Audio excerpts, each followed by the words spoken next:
नमस्कार, न्यूज 21 के special bulletin Bharat Rajasthan में आप सभी का स्वागत है। मैं हूं आपके साथ निशा शर्मा। ये राजस्थान की तमाम खबरों पर एक नजर डालते हैं। सबसे पहली खबर श्री विजयनगर से। श्री विजयनगर जिले में यूरिया खाद की भारी किल्लत से किसान परेशान है। यूरिया खाद लेने के लिए किसानों की लंबी कतारें लगी हुई है, लेकिन पर्याप्त आपूर्ति न मिलने से उनका आक्रोश चरम पर पहुंच गया। गुरुवार को बड़ी संख्या में किसान श्री विजयनगर रायसिंह नगर मार्ग को जाम कर अपने विरोध का प्रदर्शन उन्होंने किया। सूचना मिलने के बाद स्थानीय पुलिस टीम मौके पर पहुंची और किसानों को समझाइश देकर सड़क मार्ग को खुलवाया।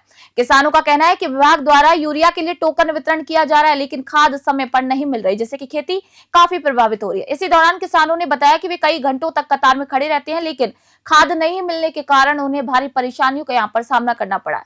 अधिकारियों ने वादा किया कि जल्दी पर्याप्त मात्रा में यूरिया खाद उपलब्ध कराई जाएगी, ताकि किसानों की समस्याओं का यहाँ पर समाधान हो सके। श्री विजयनगर से जयकिशन की रिपोर्ट आप देख रहे हैं।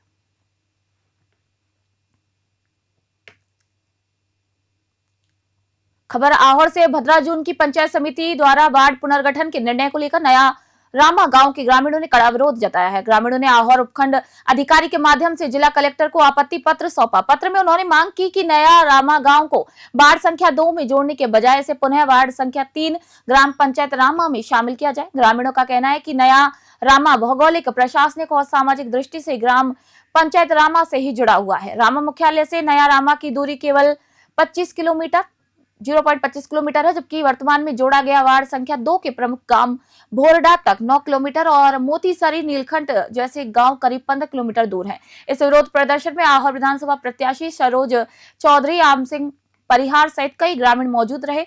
ग्रामीणों ने चेतावनी दी कि उनकी मांगों पर ध्यान नहीं दिया गया तो आगे बड़ा आंदोलन किया जाएगा। आहोर से संजीव कुंटल की रिपोर्ट आप देख रहे हैं।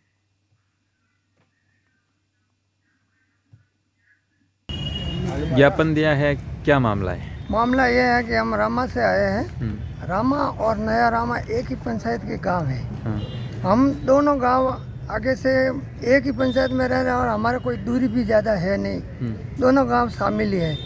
हमारे को ये अब बोल्डा के अंदर 9 किलोमीटर दूर है, उसमें जोड़ दिया है और रामा में तोड़मी को ला के डाल दिया है। तो एक्चुअली हमारे वोटिंग तो रामा और में काफ़ी है, तो नया रामा को तोड़ के बोल्डा में डालना और रामा के अंदर तोड़मी को लाना ये हमारे को मंजूर नहीं है। हमारे रामा और नया रामा यथावत रखे, उसमें हमारे को ये ज्ञापन और ये आपत्ति है।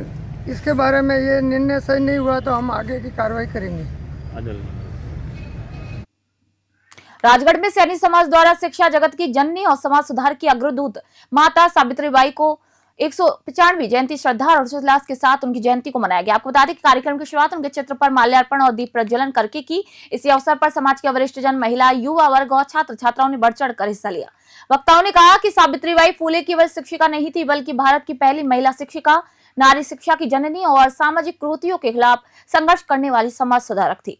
उन्होंने बालिका, दलित और वंचित वर्ग को शिक्षा का एक नया अधिकार दिलाया, स्कूल खोले और बाल विवाह, सती प्रथा, छुआछूत और जातिगत भेदभाव के खिलाफ आवाज को बुलंद किया। समाज के लोगों ने संकल्प लिया यहाँ पर कि वे उनके आदर्शों पर चलकर बेटी शिक्षा, महिला सशक्तिकरण और सामाजिक जागरूकता के लिए लगातार कार्य करते रहेंगे। इसी अवसर पर शिक्षा और समानता के महत्व को फिर से रेखांकित किया गया। राजगढ़ से अखिलेश वशिष्ठ की रिपोर्ट आप देख रहे हैं।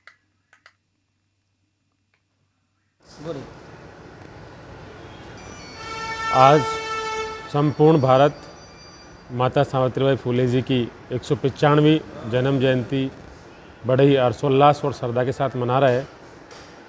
इसी क्रम में आज सैनी समाज राजगढ़ शहरी धर्मशाला मेला का चौराहे पर भी माता सावित्रीबाई फुले जी की 195वीं जन्म जयंती बड़े ही हर्षोल्लास और श्रद्धा के साथ मनाई गई, जिसमें सभी वक्ताओं ने बताया कि माता जी ने किन विषम परिस्थितियों में, जब नारी शिक्षा के लिए कोई व्यवस्था नहीं थी समाज में और नारी पर बहुत अत्याचार हो रहे थे, उसके पढ़ने लिखने की कोई व्यवस्था नहीं थी, उस समय माता सावित्रीबाई फुले जी ने अपने पति महात्मा ज्योतिबा फुले जी के साथ मिलके भारत की पहला महिला शिक्षा स्कूल खोली और सभी महिलाओं को उसमें पढ़ने का स्थान दिया। और जहाँ तक मैं समझता हूँ, खबर करौली से। नव संवत्सर पर दंगे के मास्टरमाइंड अमीनुद्दीन की गिरफ्तारी के बाद करौली में खुशी का माहौल बना।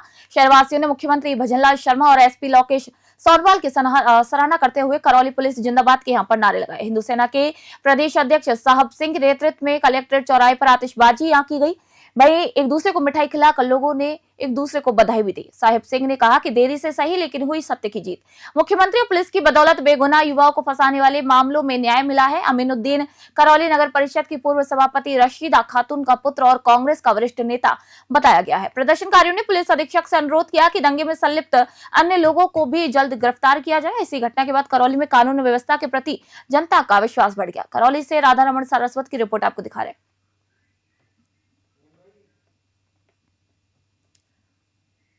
अजमेर जिला परिषद और पंचायत समितियों के नियम के विरुद्ध परिसीमन को लेकर कांग्रेस देहात अध्यक्ष विकास चौधरी ने जिला प्रशासन और भाजपा सरकार पर तीखा हमला बोला है। प्रेस वार्ता में अजमेर शहर कांग्रेस अध्यक्ष राजकुमार जयपाल, वरिष्ठ नेता रामचंद्र चौधरी, शिव प्रकाश गुर्जर और पूर्व मंत्री नसीम अख्तर और अन्य जनप्रतिनिधि यहां पर मौजूद रहे। विकास चौधरी ने कहा कि परिसीमन में नियमों की खुली अनदेखी की गई है और भाजपा सत्ता का दुरुपयोग करे। उन्होंने जिला कलेक्टर पर तंज कसते हुए कहा कि राज आते जाते रहते लेकिन जनता का हक नहीं छीना जा सकता।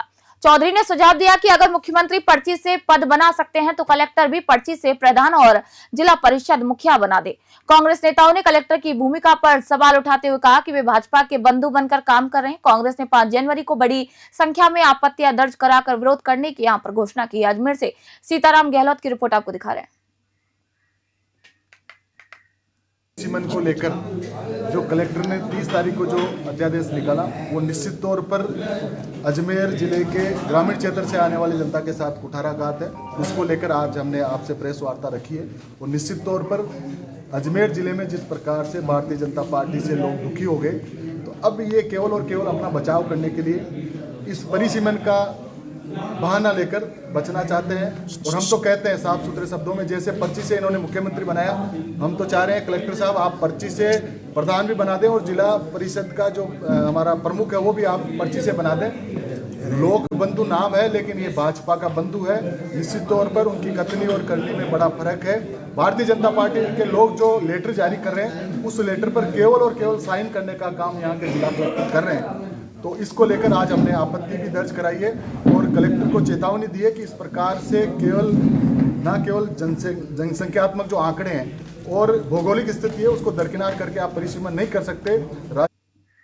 खबर श्री करणपुर से। श्री गुरु गोविंद सिंह जी के 359वें प्रकाश उत्सव के अवसर पर गुरुद्वारा श्री गुरु सिंह सभा में भव्य आयोजन चल रहा है। 28 दिसंबर से 2 जनवरी तक प्रतिदिन सुबह प्रभात फेरी निकाली गई, जबकि शुक्रवार से अखंड पाठ प्रारंभ हुआ। शनिवार को नगर कीर्तन निकाला गया जिसमें शहरवासियों ने माथा टेका और श्रद्धा अभिवादन किया। अखंड पाठ का भोग, कीर्तन, दीवान और गुरु का लंगर बरताया जाएगा और इसी अवसर पर रागी जत्थों ने कीर्तन प्रस्तुत किया जिनमें भाई जगजीत सिंह नूर, भाई गुरतेज सिंह और भाई अमरजीत सिंह नूर शामिल हैं। गुरुद्वारे के सदस्यों ने संगत से अपील की कि वे रविवार को अधिक से अधिक संख्या में मौजूद होकर इस धार्मिक पर्व का लाभ ले।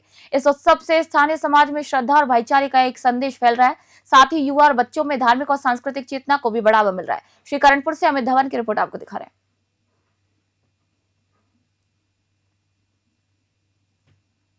डीडवाना जिले में शीतलहर के बाद अब घने कोहरे ने लोगों की मुश्किलों को बढ़ा दिया है। बीते 2 दिनों से कड़ाके की सर्दी के बीच आज सुबह जिले भर में घना कोहरा छाया गया। तापमान गिरकर 5 डिग्री सेल्सियस तक पहुंच गया, जहां पर जिला मुख्यालय और आसपास के ग्रामीण इलाकों में तड़के 4 बजे से कोहरा छाना शुरू हुआ, जो कि सुबह होते होते और भी घना हो गया। कोहरे का सबसे अधिक असर किशनगढ़ हनुमानगढ़ मेगा हाईवे पर देखने को मिला, जहां विजिबिलिटी घटकर केवल 10 मीटर तक रह गई। वहीं कम दृश्यता के कारण वाहन चालकों को रेंगते हुए वाहन चलाने की स्थिति का सामना करना पड़ा। सर्दी और कोहरे से जनजीवन काफी प्रभावित हुआ है। वहीं लोगों को घरों से निकलने में भी काफी दिक्कतें हो रही हैं और जगह जगह अलाव तापते हुए भी यहाँ पर लोग नजर आ रहे हैं। हालांकि किसानों के लिए कोहरा काफी फायदेमंद है क्योंकि इससे फसलों को नमी मिल रही है और सिंचाई की जरूरत कम हो रही है। जिला प्रशासन ने वाहन चालक और आमजन से सतर्क रहने की यहाँ पर अपील की है। डीडवाना से गुलाम नबी आजाद की रिपोर्ट आपको दिखा रहे हैं।